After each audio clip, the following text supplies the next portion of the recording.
따라합시다. 오직 예수님. 주님은 우리를 제자로 부르셨습니다. 아멘. 오늘도 주님의 제자로 부르심 받은 여러분 모두가 특별히 하나님 앞에 예배 드릴 때에 이 어려운 가운데서도 고난 가운데서도 예배하는 여러분 모두에게 우리 주 예수 그리스도께서 주시는 은혜와 평강이 넘치시기를 주의 이름으로 축원합니다. 오늘 말씀의 제목은 우리를 부르신 예수님이라고 하는 제목으로 말씀을 드리고자 합니다. 예수님께서는 아시는 것처럼 12명의 제자들을 세우셨습니다. 제자라는 것은 히라보로 디사이플이라고 하는데, 이 디사이플이라고 하는 뜻이 뭐냐 하면 주님을 믿고 따르고 그리고 본받아서 행하는 자, 이걸 가리켜서 디사이플, 제자라고 얘기합니다. 오늘 우리는 주님의 제자가 되어야 합니다. 나 자신이 진정으로 예수를 믿을 뿐만 아니라 예수 그리스도를 따라가면서 본받아서 행하는 삶을 살아야 우리 주님께 영광 돌릴 수 있는 복 있는 삶을 살게 되기 때문입니다.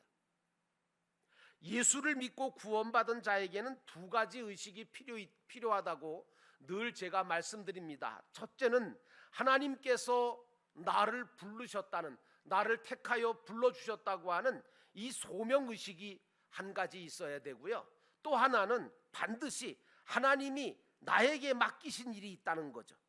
그래서 하나님께서 이 땅 위에 나를 그냥 보내신 게 아니라 뭔가 맡기신 일이 있어, 이루시고 싶어하는 일이 하나 있는데 그것을 내가 깨닫는 거, 그리고 그것을 감당해내는 거, 그것이 바로 사명의식이라고 하는데, 이 사명의식이 있어야 된다는 것입니다. 그러니까 우리는 소명의식과 사명의식, 이 두 가지를 가지고 살아야 하나님께서 영광 받으시는 삶을 살 수가 있는 거죠. 이 요한복음 15장 16절에 보니까 우리 주님께서 이렇게 말씀하세요. 너희가 나를 택한 것이 아니라 내가 너희를 택하여 세웠나니 이는 너희로 가서 과실을 많이 맺게 하려 함이니라 라고, 우리를 부르신 목적이 열매를 맺게 하기 위해서 부르셨다, 이렇게 예수님께서는 말씀해 주셨습니다. 첫 번째로 예수님이 우리를 불러주셨다는 사실을 우리가 본문에서 깨달아야 됩니다. 13절에 또 산에 오르사 자기가 원하는 자들을 부르시니 나온지라 하는 말씀이 나옵니다. 세상에서도요, 여러분 아시겠지만 나를 누가 불렀느냐, 누가 택했느냐에 따라서 내 신분과 내가 하는 일이 달라지잖아요. 그런데 저와 여러분을 부르시고 택하신 분이 하나님이시란 말이에요. 그러므로 천지 만물을 지으신 전능하신 그 하나님께서 나를 불러주시고 택해 주셨다고 하는 사실을 우리는 기뻐하면서 감사하면서 하나님의 영광을 위해 살아가는 것이 저와 여러분의 인생이 되어야 하는 것입니다. 그래서 하나님의 영광을 위해서 인생을 살 때 그 인생이 보람 있고 가치 있고 뭔가 살았다라고 하는 의미가 있는 거지, 하나님의 영광을 위해 살지 못한 사람들의 인생은 살았다 하나 사실은 죽은 자인 것입니다. 어찌 보면 그래서 저와 여러분은 복을 받은 자가 아닌, 복을 받을 자가 아닌 이미 복을 받은 자다, 이렇게 말씀을 드릴 수가 있는 것입니다. 그런데 예수님께서 택하신 자들을 우리가 가만히 살펴보면요, 참 평범해요. 그리고 평범할 뿐만 아니라 천하고, 어떻게 보면 별로 배운 것도 없고 별로 유명한 자도 없어요. 그래서 바울은 고린도서에서 이렇게 말합니다. 형제들아, 너희를 부르심을 보라. 육체를 따라 지혜로운 자가 많지 아니하며 능한 자가 많지 아니하며 문벌 좋은 자가 많지 아니하도다. 그러나 하나님께서 세상에 미련한 것들을 택하사 지혜 있는 자를 부끄럽게 하려 하시고, 천한 것들과 그리고 멸시받는 것들을 택하셔서 아무 육체라도 하나님 앞에 자랑하지 못하도록 하셨다라고 말하고 있습니다. 사랑하는 성도 여러분, 주님께서는 저와 여러분을 사랑으로 불러주셨다는 사실을 잊지 마시기를 주의 이름으로 축원합니다. 그런데 이렇게 정말 부르심 받을, 택함 받을 만한 어떤 조건이나 자격이나 그런 것들이 없음에도 불구하고 택함 받고 부름 받았다고 하는 우리 믿는 자들, 우리 인간들 속에 문제는 죄성이 들어 있어서 자꾸 자기 자신이 하나님처럼 높아지고 싶어 해요. 그래서 자기 뜻대로 하고 싶어 하고 자기 생각대로 살려고 하는 마음이 자꾸 드러난단 말이에요. 여러분, 믿노라 하면서도, 하나님을 믿노라 하면서도 자기 뜻대로 자기 생각대로 살려고 하는 그런 삶을 사는 사람은 교만한 사람이라고 우리가 얘기하죠. 하나님 아버지와 또 내가 있어야 될 집과 자리에서 떠나서 뭔가 자유롭게 살고 싶어 하려고 하고 마음대로 뜻대로 살고 싶어 하는 일명 탕자의 기질을 저와 여러분은 다 가지고 있어요. 이거 나한테는 없다고 그러시면 안 돼요. 그래서 자꾸만 하나님 아버지를 멀리 떠나고 싶어 하고 간섭받기 싫어하고 아버지의 말씀을 떠나서 살려고 하는 그런 문제가 우리들에게 항상 있어요. 거기다가 문제가 더 큰 게 뭐냐면 이런 기질을 갖고 있고 이런 정말 요소를 갖고 있는 우리에게 사단마귀라고 하는 놈이 자꾸만 충동질을 해요. 유혹을 해요. 미혹을 해요. 그래서 마치 뭐라고 하느냐면, 야, 너 하나님 없이도 얼마든지 살 수 있어. 너 믿음 없이 살아도 아무 문제 없어. 오직 자신만을 위해 살아도 괜찮아. 야, 나를 위해서 살기도 바빠 죽겠는데 무슨 주님을 위해 살고 다른 사람을 위해 사니? 괜찮아 하면서 자꾸만 우리에게 선악과를 먹으라고 유혹을 하거든요. 네가 하나님처럼 되라는 거예요. 그래서 인간은 타락의 길을 가기도 하고 죄인의 길로 가기도 합니다. 그러다가 탕자처럼 아버지가 주신 그 좋은 탤런트, 그 좋은 재능과 능력과 그 좋은 것들을 다 잃어버리고 결국은 돼지를 치는 비참한 신세로 전락하고 말았던 나라고 하는 나를, 우리 주님께서 그런 요소를 가지고 있는 나를 불러주시고 돌아오게 하시는 은혜가 있어서 저와 여러분이 조금 이 자리에 예배드리고 있는 것이죠. 그러므로 사랑하는 성도 여러분, 여러분들과 저는 주님께서 우리를 사랑으로 불러주셨다는 거 결코 잊어서는 안 됩니다. 여러분, 예수님께서 부르신 12제자의 모습을 한번 여러분 심각하게 살펴보신 적이 있습니까? 누구 한 사람 12명이 온전한 사람이 없어요. 베드로 같은 사람 온전하고 뭐 대단한 사람 같이 보이시죠? 아니에요. 얼마나 다혈질인데요. 얼마나 변덕적인데요. 주님 하지 말라고 하는 거는 골라서 다 해요. 청개구리처럼 하나님께, 우리 주님께서 하지 말라 그러면 하라 그러면 하지 않고, 하지 말라 그러면 또 하고, 결국은 나중에 주님을 3번씩이나 부인하잖아요.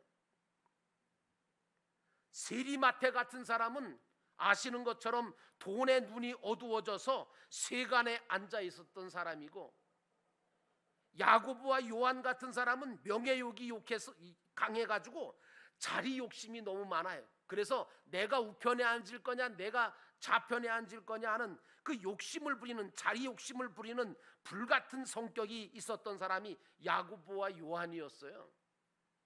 거기다가 바돌로메라고 하는 제자, 이 사람 나다넬이거든요. 이 사람은요, 자기 주장만 강하고 자기만 옳다는 거예요. 다른 사람은 다 틀렸다는 거예요. 자기만 맞고 다른 사람 틀렸다고 얘기하고 자기 주장을, 고집이 얼마나 센지 누구도 그 고집을 꺾을 수 없을 정도로 그렇게 고집 센 사람이 바로 이 바돌로메라고 하는 제자였어요.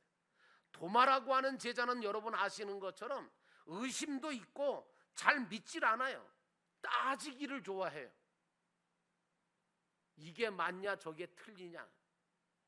빌립이라고 하는 제자는 또 자기 자신만 계산만 빨라가지고 이재에만 밝아서 주님께서 야, 이 사람들을 다 먹였으면 좋겠다. 그러니까 주님, 이 사람들 먹이려면 300데나리온이나 되는 돈이 있어도 부족할 텐데요. 주님의 역사를 믿지 못하고 계산만 하던 자가 바로 그 사람이 바로 빌립이라는 제자죠. 거기다가 예수님을 은삼십에다가 그냥 십자가에 못 박게 팔아먹은 가롯 사람 유다까지 있었지 않습니까? 여러분 어떻습니까? 도대체 예수님께서는 어쩌자고 이런 자들을 제자라고 불러주시고 왜 당신을 따르라고 불러주셨을까요?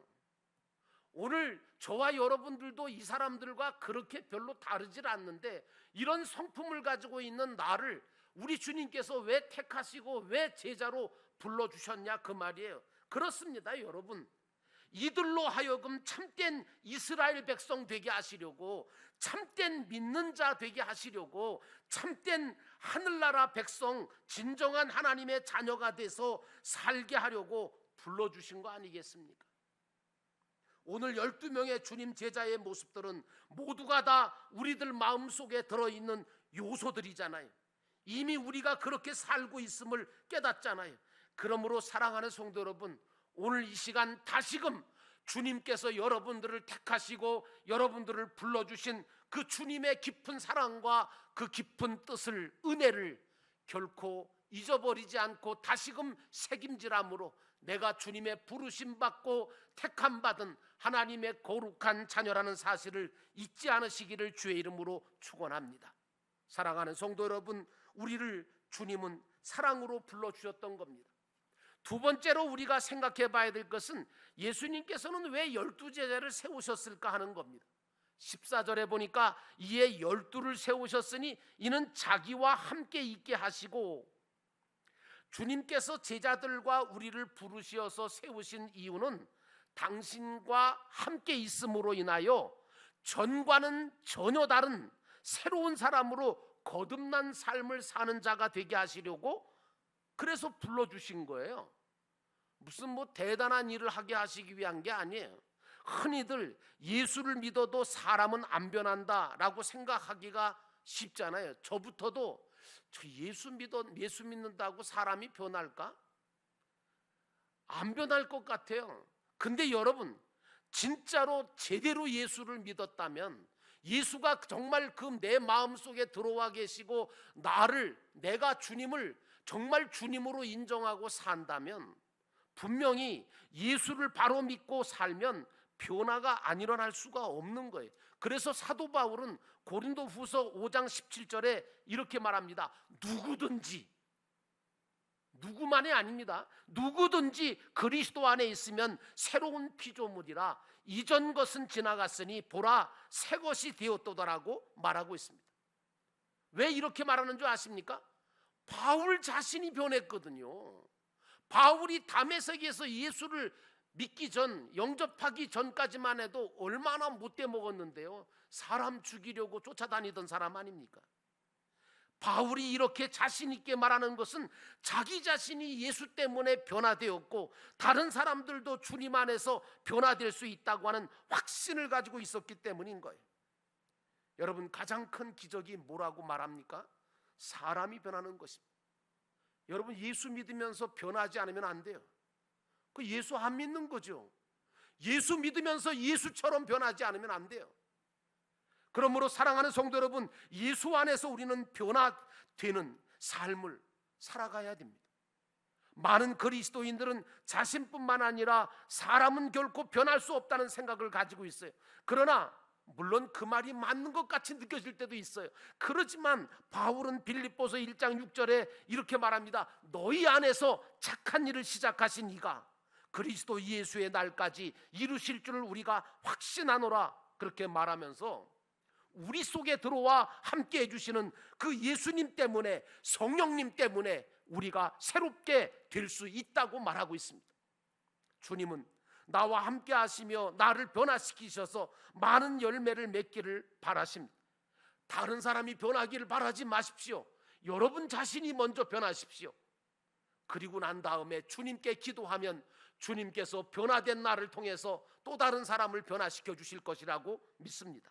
그러므로 우리가 주님을 따르고 주님을 바라보고 함께하면서 예수님처럼 생각하고 예수님처럼 행동하다가 보면 내가 먼저 변하게 되고 나를 통해서 다른 사람들도 변화되는 성령의 역사가 있는 것입니다. 그러므로 사랑하는 성도 여러분, 예수 안에서 우리는 변화되어져야 합니다. 그러므로 예수님의 부르심을 받은, 세움받은 우리는 나의 전부가 내 것이라고 생각하면 안 됩니다. 주님의 것이라고 하는 사실을 먼저 인정해야 됩니다. 그것이 주님이라는 것을 부를 자격이 있는 거죠. 예수를 주님이라고, 예수를 주여라고 고백하면서도 모든 것은 다 주님 것이 아니라 내 것이라고 생각하십니까? 그 잘못된 겁니다. 물질적인 것뿐만 아니라 심지어는 내 생각도, 내 성질도, 내 삶의 전부도, 내 생명까지도 주님의 것이라고 깨닫고 성령의 도우심을 받아 은혜 가운데 순종하며 살다 보면 여러분이 하는 것보다 1000배, 10,000배 하나님의 기적의 역사가 여러분과 함께 역사할 것을 믿으시기를 축원합니다. 주 안에서 자연스럽게 우리는 그리스도의 성품을 가져야 합니다. 그리고 변화되어져야 됩니다. 그래서 사랑할 줄도 알고 용서할 줄도 알고 예수 믿기 이전과는 전혀 다른 내가 되어질 때 기적 같은 큰 일도 하나님께서 나를 통해서 이루지 않으시겠습니까? 그러므로 사랑하는 성도 여러분, 예수 안에서 저와 여러분은 변화되어져야 된다는 사실을 깨닫기를 주의 이름으로 축원합니다. 마지막 세 번째로 예수님은 귀신을 내쫓는 권능도 주시려고 했다고 그랬습니다. 여러분을 부르신 주님은 여러분과 저에게 귀신도 내쫓을 수 있는 권능도 주십니다. 15절에 귀신을 내쫓는 권능도 가지게 하려 하심이로라. 오늘을 살아가는 현대인들을 가만히 보면 참 분주하게, 참 바쁘게, 누구보다 정말 정신없이, 너나 할 것 없이 지금보다는 좀 더 나은 삶을 살기 위해서 열심히들 일하는 것을 보게 되어집니다. 그리고 돈도 열심히 벌고 자기가 하고 있는 모든 일에 대해서 계획도 세우고 추진도 하고 정말 정신없이 부지런히 시간을 아껴가면서 일을 하고 있습니다. 이렇게 열심히 일하며 사는 것은 당연한 것이고 성경에도 일하기 싫거든 먹지도 말라고 하셨으니까 해야 할 일을 부지런히 해서 행복한 삶과 부족함 없는 삶을 살며 주님 원하시는 선한 사업을 할 수 있고 하나님께 영광 돌리며 사는 그런 삶을 사는 것은 그것은 악한 일이 아니라 선한 일이고 당연한 일이고 믿는 자가 해야 될 일이라고 저는 생각합니다. 그런데 말이죠, 여러분, 그렇게 사는 건 좋은데 문제가 하나 있어요. 그게 뭐냐? 그렇게 열심히 사는 건 좋은데 돈이나 물질의 욕심에 붙잡혀 살지 말라 그러니. 노예가 되어 살면 안 된다. 돈이면 다 되고 행복해진다고 하는 잘못된 논리와 생각에 사로잡혀서 믿음도 인간다움도 다 잃어버리게 되면 그 사람의 인생은 파괴되어지고 불행해지고 말아요. 그런데 이렇게 만드는 놈이 하나 있어요. 놈이라고 그래서 당연한 겁니다. 저는 왜? 그렇게 만드는 놈이 하나 있는데 그게 바로 귀신이거든. 이게 마귀가 하는 짓들이거든. 우리에게 욕심과 탐욕을 갖게 만듭니다. 죄를 짓게 만듭니다. 하나님을 멀리하게 만듭니다. 소중한 이웃과의 관계를 파괴하게 만들고 불행하게 만드는 그 사단 마귀가 있단 말이에요. 그러므로 사랑하는 성도 여러분, 우리 주님께서는 바로 이 사단 마귀를, 이 귀신을 쫓을 수 있는 권능을 우리에게 주시려고 저와 여러분을 부르셨다는 겁니다. 성경에 나오는 귀신 들린 사람의 모습을 여러분이 기억하십니까? 귀신 들린 사람은 미친 사람하고 똑같아서 정신과 육체가 완전히 지배를 당해가지고 비정상적인 행동을 하잖아요. 저도 미친 사람을 한번 어렸을 때 쫓아다닌 적이 있는데 그 사람이 보따리를 하나 가지고 다니는데 이 보따리는 생명같이 여겨요. 와, 그거 보따리 건드렸다는 그 사람에게 아주 혼쭐 납니다. 그게 제가 아주 궁금해 죽겠는 거예요. 그래서 그분이 화장실에 간 사이에 그걸 놓고 가셨어요. 그래서 제가 가서 뒤져봤어요. 뭐 있는 줄 아세요? 거기 돌멩이, 쓰레기 봉지, 먹지도 못할 빵 쪼가리, 그런 거 있더라고요. 아무 가치도 없는 건데 세상에 그렇게 가치 있는 것으로 여기고 생명같이 여기고 그걸 지키더라니까요. 그 왜 그래요? 비정상적인 행동하는 거예요. 귀신은 뭐 하느냐? 우리에게 아무 가치도 없는 거, 사실은 영원한 가치도 없고 아무것도 쓸데없는 것들에 내가 미치게 만드는 거예요. 요한일서 3장 8절에 죄를 짓는 자는 마귀에게 속하나니 마귀는 처음부터 범죄함이라. 하나님의 아들이 나타나신 것은 마귀의 일을 멸하려 하심이라 하는 말씀이 나옵니다. 우리 예수님께서 세상에 계실 때 많은 귀신 들린 자를 병든 자들과 함께 고쳐주셨죠. 왜 꼭 병든 자들이 있는, 병을 고쳐주시는 그 현장에는 귀신 들린 사람이 있었을까요? 귀신 들리는 것과 병든 것, 이게 공통점이 있거든요. 연결이 된단 말이에요. 그래서 여러분, 예수님께서는 병든 자도 고쳐주셨지만 귀신 들린 자도 고쳐주셨어요. 제자들과 우리가 계속해서 어떤 귀신을 내쫓고 이런 귀신들의 역사를 내쫓고 사람을 고치는 권능을 가지게 하시려고 저와 여러분을 예수님께서는 제자로 불러주시고 세워주셨다는 사실, 이거 잊어버리면 안 됩니다. 귀신들은 인간으로 하여금 돈과 권력과 명예와 인기와 성공을 위해서라면 무슨 짓을 해도 괜찮다, 죄를 지어도 괜찮다고 말을 합니다. 우리는 이 귀신의 역사를 예수의 이름으로 쫓아내야 합니다. 내 속에서부터 쫓아내고, 그리고 내 주변에 있는 사람에게서도 쫓아내줄 수 있는 능력자가 되어야 합니다. 사랑하는 성도 여러분, 저와 여러분도 귀신을 쫓는 권능자가 되어야 합니다. 귀신은 세상과 함께 인간에게 돈과 권력과 명예와 인기와 성공을 위해서는 무슨 짓을 해도 괜찮다는 거예요. 개인주의와 이기주의와 황금만능주의로 빠지게 만들어서 돈이면 권력이면 무엇이든지 할 수 있고 누릴 수 있다는 유혹에 빠지게 만들어요. 나는 여러분들이 그렇다고 돈을 못 벌라는 얘기 아니. 나는 여러분들이 정말 돈도 많이 벌고 명예도 있고 세상적으로 볼 때 많은 사람에게 높임도 받는 자리에 앉기 바랍니다. 그러나 그 모든 것이 하나님의 영광을 위한 것이 되기를 바랍니다. 욕심 때문에 되는 것이 아니라 믿음 때문에 되는 자가 되기를 바랍니다. 우리는 그 유혹을 뿌리쳐야 됩니다. 사단 마귀의 유혹을 뿌리치고 예수님을 믿음으로 바라보고 따라가면서 예수님의 이름으로 귀신을 내 삶 속에서 또 다른 사람들의 속에서 쫓아내므로 온전한 믿음을 가지고 하나님의 축복을 받아 하나님의 영광을 돌리며 살 수 있도록 세워지는 역사가 있어야 합니다. 사도 바울은 고린도전서 10장 23절에 먹든지 마시든지 무엇을 하든지 하나님의 영광을 위하여 하라고 말하고 있습니다. 귀신을 내쫓고 거룩한 삶을 살고, 그리고 정말 그런 삶을 살 수 있게 해줄 수 있는 권능자가 바로 저와 여러분 되시기를 우리 주님은 바라고 계십니다. 그러므로 사랑하는 성도 여러분, 여러분도 귀신을 쫓는 권능자가 되셔서 나 자신뿐만 아니라 내 이웃도 귀신에게서 해방시켜주는 주님의 제자, 거룩한 사명자, 하나님의 사람이 되시기를 주의 이름으로 축원합니다.